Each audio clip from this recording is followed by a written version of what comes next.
Hi friends, எல்லோரும் எப்படி இருக்கீங்க? இது வரைக்கும் இந்த ட்ராமாவில் நம்ம என்ன பார்த்துருந்தோம் அப்படின்னா, ஹீரோவும் ஹீரோயினும் ஒரு பேஷண்ட்டோட வந்து லிஃப்ட்டில் மாட்டிக்கிட்டாங்க. அப்போ வந்து ஹீரோ வந்து சர்ஜரி பண்ணுற மாரி வரான். அதுக்கப்புறம் என்ன நடக்குதுங்கிறத வாங்க நம்ம இப்போ பார்ப்போம். ஹீரோவால் பண்ண முடியல, கையெல்லாம் நடுங்குது. அதனால் வந்து ஹீரோயினே வந்து நான் பண்ணுறேன், இல்லைனா எப்படியாவது நம்ம வந்து காப்பாற்றி தான் ஆகணும் அப்படின்னு சொல்லிட்டு ஹீரோயினே பண்ணுறாங்க. சூப்பராக பண்ணிடுறாங்க. அந்த பேஷண்ட்டு கழுத்தில் வந்து நைட்டாக வந்து ஆப்ரேட் பண்ணி அதில் வந்து டியூப் வச்சு அவருக்கு வந்து ஆக்சிஜன் வந்து கொடுக்காங்க. அதுக்கப்புறம் லிஃப்ட்டும் வந்து ஓப்பன் ஆயிடுது. வெளியில் எல்லாரும் வெயிட் பண்ணிகிட்டு இருக்காங்க. டாக்டர் ஹூக்கு வந்து ரொம்பவே கோவத்தோடு வெயிட் பண்ணிகிட்டு இருக்காரு. டாக்டர் ஆலிஸ் வந்து அவசரமாக உள்ளே ஓடி போய் பேஷண்ட்டோட நிலைமை எப்படி இருக்குன்னு பார்க்காங்க. பேஷண்ட் நல்லா தான் இருக்கார். அதுக்கப்புறம் டாக்டர் ஹூக் வந்து ஹீரோவையும் ஹீரோயினும் பிடிச்சி நல்லா திட்டுறாரு. எப்படி வந்து நீங்கள் வந்து யார் உதவியும் இல்லாமல் நீங்கள் 2 பேர் மட்டும் வரலாம் அப்படி இப்படின்னு சொல்லி ரொம்பவே கடுமையாக நடந்துக்கிறாரு. உடனே வந்து ஹீரோ வந்து எல்லா ரெஸ்பான்சிபிலிட்டியும் நானே எடுத்துக்கிறேன் அப்படின்னு சொல்கிறான். எல்லாமே நீ மட்டும் ஏற்றுக்கிற முடியாது, எல்லாருக்குமே தான் வரும் அப்படி இப்படின்னு சொல்லி ரொம்பவே கடுமையாக நடந்துக்கிறாரு. ஹீரோயினை வச்சுட்டு டாக்டர் ஹூக்கு தான் படாத பாடுபட்டு இருக்காரு. அதுக்கப்புறம் வந்து டாக்டர் ஹூக்கிட்ட டாக்டர் ஆலிஸ் தான் சொல்கிறாங்க, நீங்கள் வந்து ரொம்பவே கடுமையாக நடந்துக்கிறீங்க, அந்த மாதிரி இன்டென்ட்டாக இருக்காதீங்க அப்படின்னு சொல்லி அட்வைஸ் பண்ணுறாங்க. உடனே ஹூக்கு சரி அப்படின்னு சொல்லிடுறாரு. இந்த சைடு இன்டென்ஸ் எல்லோரும் பேசிகிட்டு இருக்காங்க. அப்போ வந்து டாக்டர் ராம் தான் இருக்கான்ல, அவன் வந்து சொல்லிகிட்டு இருக்கான், உங்களுக்கு ஒரு விஷயம் தெரியுமா, நம்ம கூட இன்டர்னாக இருக்கிற டாக்டர் பண்ணிருக்காருல, அதான் நம்ம ஹீரோவை பற்றி தான் ரொம்பவே பெருமையாக பேசிகிட்டு இருக்கான். அவன் வந்து சூப்பராக வந்து ஒரு கேன்சர் பேஷண்ட்டுக்கு வந்து சர்ஜரியே பண்ணிட்டான்னு தெரியுமா அப்படின்னு எல்லாரும் பரவாயில்லையே சூப்பர் சூப்பர் அப்படின்னு சொல்லி ஹீரோவை தான் பாராட்டுறாங்க. யாருக்குமே ஹீரோயின் தான் செஞ்சுருக்கான்னு தெரியாதுல்ல, எல்லோரும் ஹீரோவை தான் நினச்சி பாராட்டிகிட்டு இருக்காங்க. ஹீரோ வந்தவொடனே எல்லோரும் ரொம்பவே பாராட்டி தள்ளிட்டு இருக்காங்க. ஹீரோவும் சொல்ல வர நான் இல்லை ஹீரோயின் தான், ஆனால் வந்து ஹீரோயின் தடுத்துடுறாங்க. ஹீரோ தான் எல்லாத்தையும் செஞ்சான் அப்படின்னு சொன்னவொடனே ஹீரோவே வந்து வித்தியாசமாக தான் பார்க்கான். ஒன்று அந்த கேர்லி ஹேர் பொண்ணு வந்து சொல்கிறான், என்னோட ஃப்ளூக் இருக்காமல நானும் இவனும் மாட்டிருந்தா கூட ஃப்ளூக்கும் சூப்பராக தான் வந்து ஆப்ரேட் பண்ணியிருப்பான் அப்படின்னு சொல்லி ரொம்பவே வந்து என்கரேஜாக பேசிகிட்டு இருக்கா. அதுக்கு வந்து அவன் சொல்கிறான், இல்லைம்மா நான் செஞ்ச ஒரே ஒரு நல்ல விஷயம் உன்னை லவ் பண்ணது மட்டும்தான், வேறு எதுவுமே எனக்கு தெரியாது, நான் வந்து ரொம்பவே வந்து கையெல்லாம் நடுங்கும் அப்படி இப்படின்னு சொல்லிகிட்டு இருக்கான். அப்படிலாம் சொல்லாத, உன்னால் முடியும் அப்படின்னு சொல்லி இவங்க 2 பேரும் லவ் வேறு தாங்க முடியலப்பா நம்மளால். ஹீரோயினுக்கு ஹீரோயினை நினச்சி ரொம்பவே பெருமையாக இருக்குது. ஏன்னா வந்து அவங்க ஒரு ஃபஸ்ட்டு சர்ஜரி பண்ணியிருக்காங்கல்ல, அதனால் அவங்க கையையே ரொம்பவே லவ்வபுளாக பார்த்து ரசிச்சுக்கிட்டே அவங்க கையை நீட்டிக்கிட்டே பார்த்து ரசிச்சுக்கிட்டே போயிட்டுருக்காங்க. ஹீரோயின் கொஞ்சம் சந்தோஷமாக இருந்தால் தான் ஹீரோவுக்கு பிடிக்காதுல. கரெக்டாக வந்து ஹீரோயின் காஃபி வேண்டிட்டு வர்றாங்க. ஹீரோ வந்து தெரியாமல் தான் வந்து இடிக்கான், ஆனால் வந்து எதாச்சும் இடிச்சிடுறான். ஹீரோயினுக்கு பாவம் அவங்க கையை ரசிச்சுக்கிட்டே இருந்தாங்கல்ல, அதே கையில் காஃபி குட்டிடுது. உடனே வந்து ஹீரோ வந்து கர்ஷிப் எடுத்து சாரின்னு சொல்லி தொடச்சி விட்றான். உடனே ஹீரோயின் நானே தொடச்சிக்கிறேன் அப்படின்னு சொல்லிடுறாங்க. ஹீரோ வந்து கேட்கான், எதனால் வந்து நீ வந்து ஆப்ரேஷன் பண்ணணுன்னு சொல்லாமல் என்னையை வந்து எல்லாத்தையும் மாட்டி விட்டேன் அப்படின்னு சொன்னேன். இல்லை நான் பண்ணதுக்கு முக்கியமான காரணமே வந்து நீ வந்து என்னை காம் டவுன் பண்ணி சூப்பராக வந்து என்னையை வந்து செய்ய வச்ச, அதனால தான் வந்து நான் வந்து ஆப்ரேஷன் பண்ணேன், எல்லாத்துக்கும் காரணம் நீ தான்ப்பா அப்படின்ன ஒன்று ஹீரோவும் ஹீரோயின் இந்த தடவை தான்ப்பா சண்டை போடாமல் பேசிகிட்டு இருக்காங்க. இது எல்லாத்துக்கும் காரணம் நீ தான், அதனால் வந்து எல்லோரும் வந்து நினச்சிக்கிட்டோம் நீ செஞ்சதாகவே இருக்கட்டும் அப்படின்னு சொல்லிடுறா ஹீரோயினும். ஹீரோவும் சரின்னு சொல்லிடுறான். அதுக்கப்புறம் ஹீரோ வந்து வீட்டுக்கு போகிறதுக்காண்டி காரில் வந்து இருக்கும்போது ஹீரோயின் ஞாபகமாகவே இருக்கு அவனுக்கு. முன்னாடி ஹீரோயினுக்கு ஹீரோ ஞாபகம் வந்துச்சு, இப்போ ஹீரோக்கு ஹீரோயின் ஞாபகமாகவே வருது. என்னதான் இருந்தாலும் லவ் உள்ளுக்குள்ளே இருக்குதுப்பா. ஹீரோயின் வந்து டாக்டர் ஹூக்கை பார்த்து எப்படி அந்த பேஷண்ட் இருக்காங்க அப்படின்னு சொல்லி கேட்டோன்னே, இல்லை அவர் கொஞ்சம் சீரியஸாக தான் இருக்கார், அவங்க ஃபேமிலி எல்லாருமே வந்து நாங்கள் வந்து வேறு ஹாஸ்பிட்டல் போகிறோம் அப்படின்னு சொல்லிட்டு இருக்காங்க, எல்லாருமே வந்து ட்ரீட்மெண்ட்டுக்கு ரெடியாகவே இல்லை அப்படின்னு சொல்லிட்டு இருக்காரு. ஹீரோயினும் ரொம்பவே வருத்தத்தோடு கேட்டுட்ருக்காங்க. உடனே வந்து டாக்டர் ஹூக்கு வந்து ஒரு கொஸ்டின் கேட்காரு, ஹீரோ தானே ஆப்ரேட் பண்ணுறதா சொல்கிறீங்க, ஹீரோ எந்த சைடில் இருந்து ஆப்ரேட் பண்ணா அப்படின்ன உடனே ஹீரோயின் பாவம் பதறிடுறாங்க. என்ன சொல்கிறேன்னு தெரியாமல் மாற்றி சொன்ன உடனே டாக்டர் ஹூக்குக்கு தெரியாதா என்ன, ஏம்மா லிஃப்ட்டு தான் வேலை செய்யல ஆனால் கேமராலாம் வேலை செஞ்சிச்சு, நீங்கள் நல்லா மாட்டிக்கிட்டீங்களா அப்படின்னா, இல்லை டாக்டர் சாரி நான் தான் வந்து ஆப்ரேஷன் பண்ணேன் அப்படின்ன உடனே, இதுக்கு மேலே நீங்கள் வந்து என்கிட்ட போய் சொன்னீங்க அப்படின்னா அவ்வளோதான் அப்படின்னு சொல்லிடுறாரு அவரும். இருந்தாலும் நீ நல்லாவே வந்து சர்ஜரி பண்ண அப்படின்னு சொல்லி பாராட்டிடுறாரு. இந்த சைடு ஹீரோ வந்து ஜிம்முக்கு போயிருக்கா. அங்கே வந்து எல்லாருமே வந்து ஒரு பொண்ணை பற்றி பேசிகிட்டு இருக்காங்க. யாருடா அப்படின்னு பார்த்தா அது பிங்கி தான். உடனே பிங்கி வந்து என்னாச்சு நீ இங்கே தான் இருக்கியா அப்படின்னா, 2 பேரும் ஆமாம் அப்படின்னு சொல்லிட்டு எங்கே இருக்கோம் அப்படின்னா 27 பில்டிங்கில் இருக்கா அப்படின்னா, நானும் அங்கே தான் இருக்கேன், பரவாயில்ல நம்ம வந்து சாந்தே போவோம் அப்படின்னு சொல்லி 2 பேரும் பேசிட்டு போகிறாங்க. அப்போ பிங்கி முன்னாடி போன உடனே பிங்கியை பற்றி பேசிகிட்டு இருந்தாங்களா, அவங்கள்ட்ட வந்து ஹீரோ வந்து நல்லா சிரிச்சிட்டு நக்கல் அடிச்சுட்டு போயிட்டுருக்கான். ஏன்னா வந்து பிங்கி வந்து ஹீரோ கூட வரானா, அதனால் 2 பேரும் பேசிகிட்டே வீட்டுக்கும் போயிடுறாங்க. உடனே ஹீரோ வந்து இதுதான் என் வீடு அப்படின்னு சொல்லி காமிச்சிட்டு இருக்கும்போது கரெக்டாக ஹீரோவோட அம்மா வந்துடுறாங்க.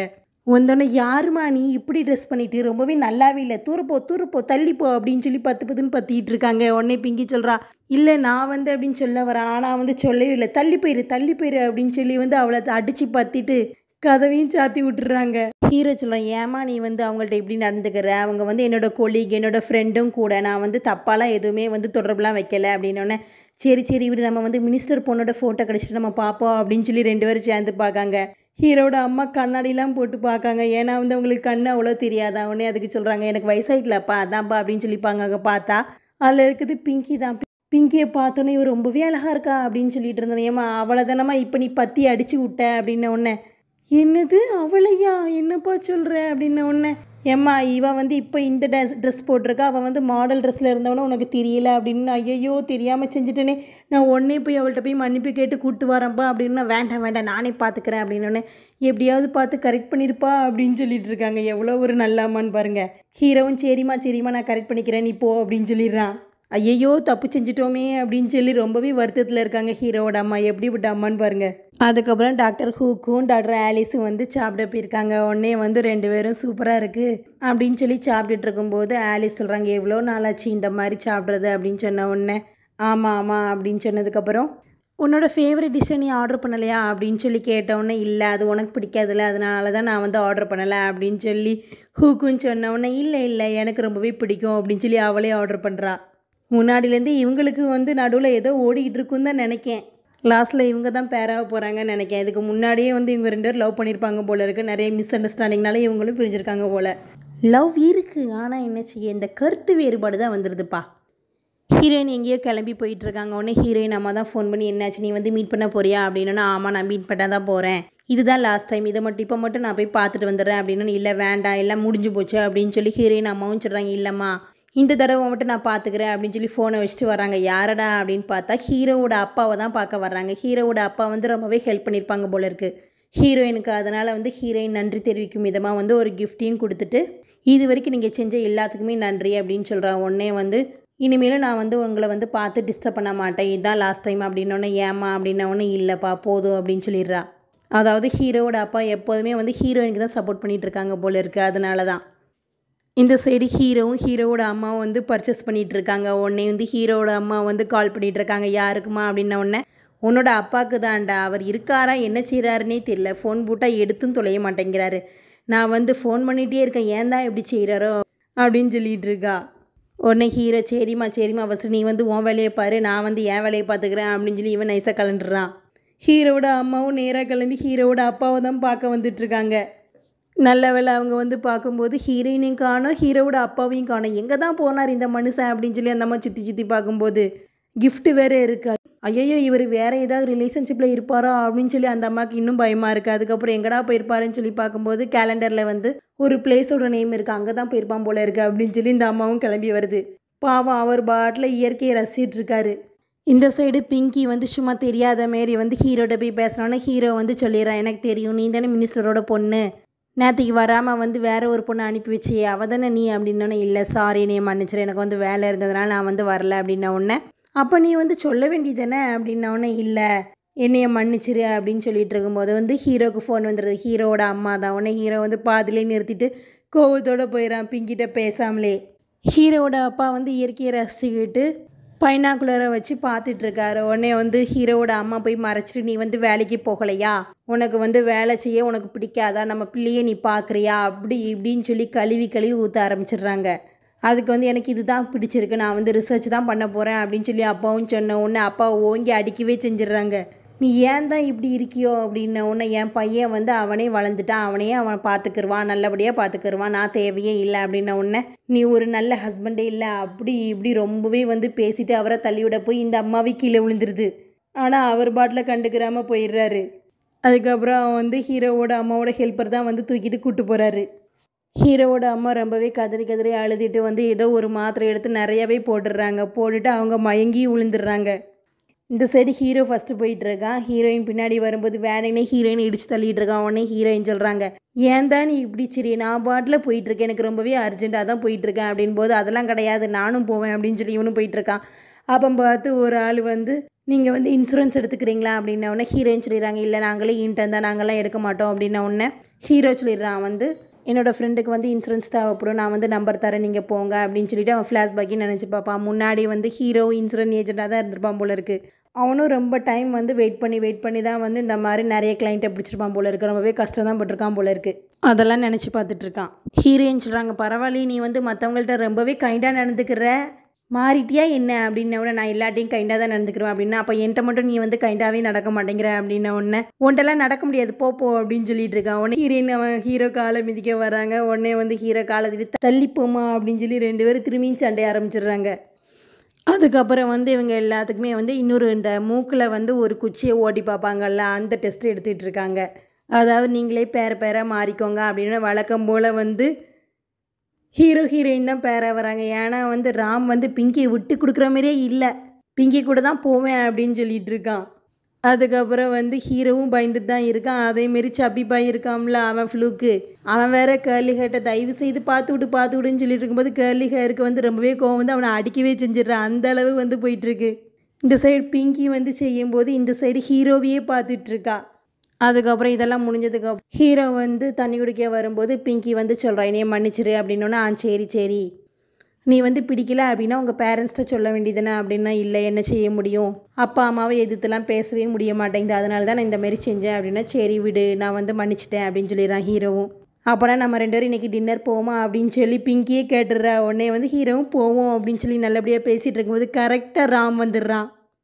உன்னை டாக்டர் ஹூ கூப்பிட்டாரு அப்படின்ன உடனே ஹீரோவும் போனவுடனே, நீ வந்து ஏன் போய் சொன்ன, நீ தான் வந்து சர்ஜரி பண்ணேன்னு சொல்லிட்டு ஹீரோயின் தானே பண்ணியிருக்கா அப்படின்னு, இல்லை நான் வந்து சொல்ல வந்தேன் அப்படின்ன உடனே டாக்டர் ஹூக்கு எதையும் கேட்குற மாரி இல்லை, இனிமேல் இதேமாரி நீ போய் சொன்ன அவ்வளோதான் அப்படின்னு சொல்லி நல்ல கேவலமாக திட்ட ஆரம்பிச்சிடுறாரு.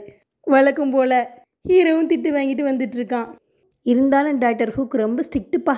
ஹீரோ வந்து கோவத்தோடு வெளியில் வந்துட்டு இருக்கும்போது ஹீரோயின் வேறு வசமாக சிக்கிறாங்க. உடனே வந்து டாக்டர் ஹூக் காட்டின கோவத்தெல்லாம் வந்து ஹீரோயின் மேலே வச்சிட்ருக்கான். நீ தானே வந்து சொல்ல வேண்டாம்னு சொன்னேன், இப்போ நீயே போய் சொல்லியிருக்க அப்படின்னு. இல்லை நான் சொல்ல வரதை கேளுன்னு சொல்லி ஹீரோயின் சொல்ல வராங்க. இருந்தாலும் ஹீரோ புரிஞ்சு தள்ளிடுறான். இந்த சைடு டாக்டர் ஹூக்கிட்ட வந்து சீனியர் நர்ஸ் வந்து சொல்லிட்டு இருக்காங்க, இந்த மாதிரி அந்த பேஷண்ட் இருக்காங்களா கேன்சர் பேஷண்ட், அவர் வந்து இறந்துட்டாரு, அதனால் வந்து எமர்ஜென்சி வார்டு மேலே வந்து இன்வெஸ்டிகேஷன் நடக்க போகுது, ஏன்னா வந்து சர்ஜரி பண்ணது இன்டர்னால் அப்படின்னு சொன்னோன்னே ரொம்பவே டாக்டர் ஹூக் உடஞ்சிடுறாரு. இதுக்கு தான் வந்து அவர் முன்னாடியே சொல்லிகிட்டு இருந்தார். அவர் என்னெல்லாம் நடக்கக்கூடாதுன்னு நினச்சாரோ அதெல்லாம் நடந்துட்டுருக்கு. டாக்டர் ஹூக்கை வந்து ஐசியூ டிபார்ட்மெண்ட்டோட ஹெட்டு வந்து பிடிச்சி திட்டிகிட்டு இருக்கான். எல்லாம் உங்களால் தான், நீங்கள் வந்து இன்டர்னை வச்சு சர்ஜரி பண்ணனால தான் அவர் வந்து இறந்து போயிட்டார். இப்போ பாருங்கள் இன்வெஸ்டிகேஷன் எங்கள்கிட்ட வரும், நாங்கள் வந்து ஈஸியாக வந்து உங்கள்கிட்ட அனுப்பி விட்ருவோம் அப்படி இப்படின்னு சொல்லி திட்ட ஆரம்பிச்சிடுறாரு. டாக்டர் ஹூக்கு இப்போ திட்டு வாங்குற நிலைமையில் இருக்கார் பாவம், இதுக்கு செஞ்ச வேலையில். அந்த சைடு ஹீரோயின் இது எல்லாத்தையும் கேட்டுடுறாங்க. அப்போ பார்த்து பிங்கி வந்து உன்னைய வந்து நர்ஸ் கூப்பிட்றாங்க அப்படின்னோடனே ஹீரோயினும் வந்து போகிறத டாக்டர் ஹூக்கும் பார்த்துடுறாங்க. இந்த மாதிரி எல்லா இன்டென்ட்டையும் வந்து நர்ஸ் வந்து சொல்கிறாங்க, இந்த மாதிரி பேஷண்ட் வந்து இறந்துட்டாங்க, அதனால் வந்து இன்வெஸ்டிகேஷன் நடக்க போது எல்லாருமே வந்து ப்ரிப்பேர் ஆகிக்கோங்க அப்படின்ன உடனே இவங்க எல்லாருமே பதறாங்க. அப்போ பார்த்து இன்னொரு நர்ஸ் வந்து சொல்கிறாங்க, ஒரு பேஷண்ட் வந்து ரொம்பவே நிறையா டோஸ் மாத்திரை எடுத்துட்டாங்க, அதனால் வந்து அவங்களும் வந்து இங்கே தான் அட்மிட் ஆக போகிறாங்க அப்படின்னு. இங்கே வந்து இடமே இல்லையே அப்படின்னு சொன்னோன்னு, இல்லை அவங்க வந்து விஐபி பேஷண்ட், அதனால் நீங்கள் வந்து இடத்த ரெடி பண்ணுங்க அப்படின்னு சொல்கிறாங்க. வேறு யாரும் கிடையாது, நம்ம ஹீரோவோட அம்மா தான் சொல்லி எல்லாருக்குமே தெரிஞ்சிருக்கும். ஆனால் இவங்கெல்லாம் வந்து இன்வெஸ்டிகேஷன் நினச்சி அந்த தாத்தா இறந்ததை பற்றி ரொம்பவே வருத்தத்தோடையே இருக்காங்க. இதோட இந்த எபிசோட் முடியுது. இந்த ட்ராமா உங்களுக்கு பிடிச்சிருந்தா மறக்காமல் நம்ம ஆர்ஆர் ட்ராமாஸ் சேனலை லைக் பண்ணுங்கள், ஷேர் பண்ணுங்கள், சப்ஸ்கிரைப் பண்ணுங்கள். தேங்க்யூ.